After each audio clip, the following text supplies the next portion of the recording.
Oke, selanjutnya soal nomor 8. Untuk soal nomor ini tinggal dicari aja langsung. Kalau misalnya yang pertama itu 16 bagi 7 itu kan sama dengan 2 sisa.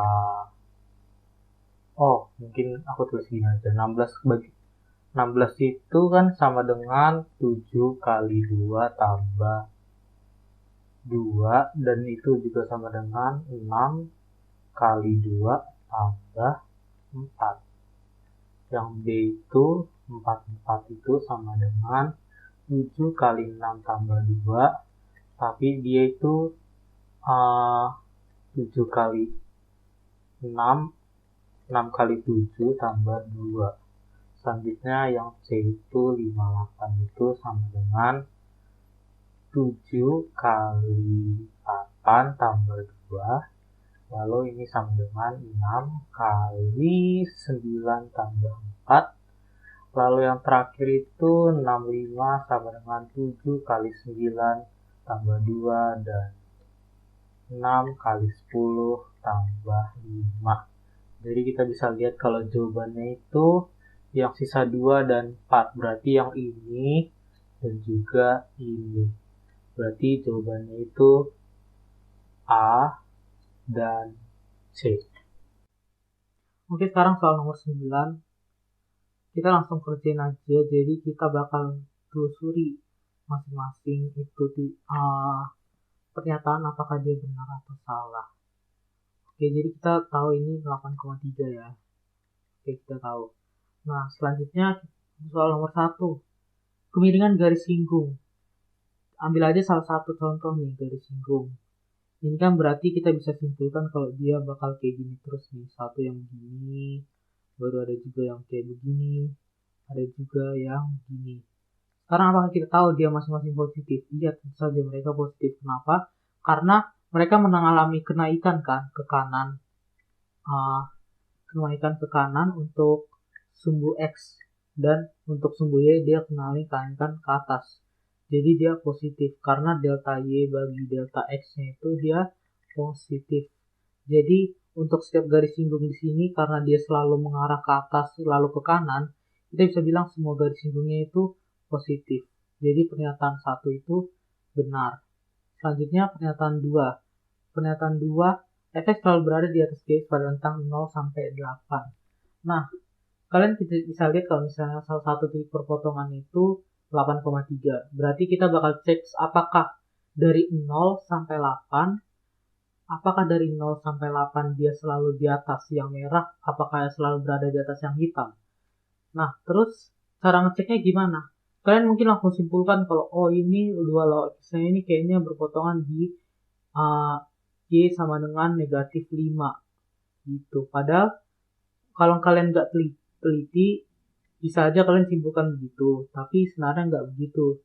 Jadi kita bakal lihat nih, contohnya, kapan sih si X menyentuh, kapan sih si X mencapai Y sama dengan min 5, kan si Fx maksudnya mencapai Y sama dengan min 5, jadi 2 log X sama dengan min 5 kan, karena kita mau capai kapan X itu dia membuat 2 log X sama dengan negatif 5.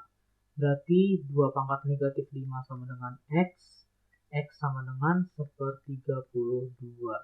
Selanjutnya GX. GX ini kira-kira grafiknya apa? Nah, kita bisa tahu kalau misalnya grafik GX ini X kurang 5. Kenapa?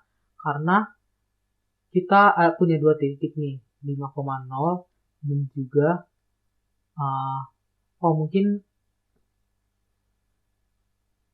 mungkin kita bisa tahu kalau misalnya GX ini berpotongan di 0,5. Karena dari sini pun kelihatan kalau gradiennya 1 dari kotak-kotak ini. Kalian bisa simpulkan kalau gradiennya ini 1, ya enggak? Ini gradiennya 1. Jadi grafiknya ini adalah grafik Y sama dengan X ini grafik Y sama dengan X. Y sama dengan X. Tapi dia diputar lagi. Maksudku ini grafik Y sama dengan X. Tapi dia digeser sebanyak 5 satuan. Jadinya adalah grafik GX sama dengan X kurang 5. Dimana grafik GX ini berpotongan di negatif 5. Ya iyalah, kenapa? Karena ini kan dari sini udah kelihatan tuh. Nah, jadi karena grafiknya berpotongan di Y sama dengan negatif 5, kita bisa menyimpulkan bahwa untuk dia mencapai negatif 5, X-nya kan sama dengan 0. Berarti ini grafik GX menyentuh X sama dengan 0 di titik 0, negatif 5. Jadi, kalian bisa lihat kalau misalnya sedangkan kalau misalnya 2 log X itu menyentuhnya di mana? Di sepertiga 2, negatif 5. Ini kan dua titik yang berbeda, jadi mereka gak perpotongan di titik itu kan. Jadi, di mana dong? Nah, sekarang aku bakal coba gambar yang lebih dekat lagi. Sebelum itu aku mau bilang kalau misalnya ini kan grafik 2 log X. Apakah ketika X sama dengan 0 terdefinisi? Tidak. Nah, tapi apakah ketika X belum mencapai 0 dia terdefinisi? Iya, mau negatif 0, berapapun, 0,01 itu contohnya, dia masih terdefinisi. Tapi 2 log 0,0 itu pasti besar banget nilainya ke bawah. Jadi dia bakal ke bawah terus sampai tahingga, dan dia nggak bakal nyentuh X sama dengan 0. Grafik vertikal X sama dengan 0 ini. Kenapa? Karena dia nggak terdefinisi di situ. Jadi untuk lebih dekatnya ini, biar aku coba gambar.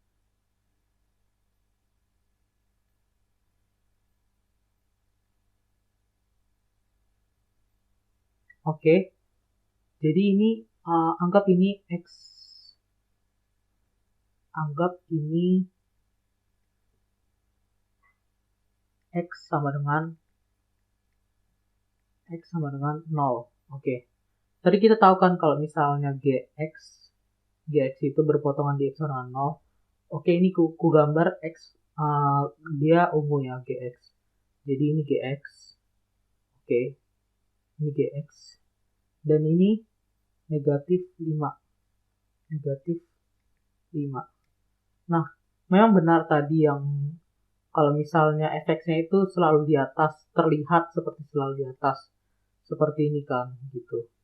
Tapi nanti waktu karena dia nggak bakal nyentuh X sama dengan 0, nanti dia bakal mungkin aku gambar gini aja, oke.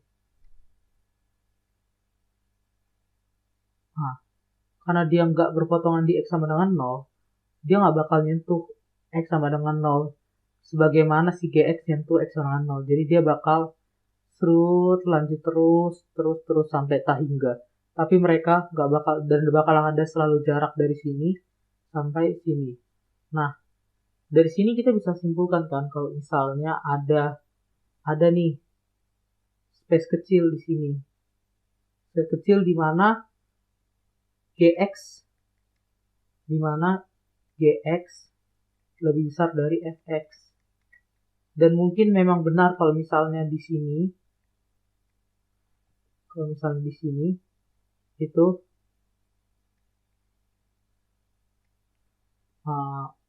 bentar ya, di sini itu memang fx besar dari gx. Nah, kesimpulannya apa? Kesimpulannya kalau mereka itu nggak selalu, kalau si GX ini nggak selalu di bawah, kalau hitam ini nggak selalu di bawah, di atas yang merah. Jadi kita bisa bilang kalau pernyataan yang ini tuh salah ya, pernyataan ini salah. Selanjutnya pernyataan yang ketiga, gradien GX adalah 1. Ya, ini bisa jelas lihat dari satu porsi kecil ini aja, kita bisa lihat kalau ini dan ini itu gradiennya 1. Jadi ini pernyataan ini benar. Fx bersinggungan dengan sumbu Y. Sumbu Y itu berarti sumbu X sama dengan 0. Berarti sumbu vertikal yang di atas ini. Oke, apakah dia bakal bersentuhan? Enggak, karena ketika X sama dengan 0, dia enggak terdefinisi. Jadi ini pernyataan ini salah. Jadi yang mau dibilang ini tuh kalian harus agak lebih teliti melihat soal, melihat grafik. Jangan langsung asal lihat, dan juga perhatikan juga fungsinya apa. Karena memang di UTBK tahun lalu seperti banyak hal yang membuat agak tricky gitu. Oke, sekian.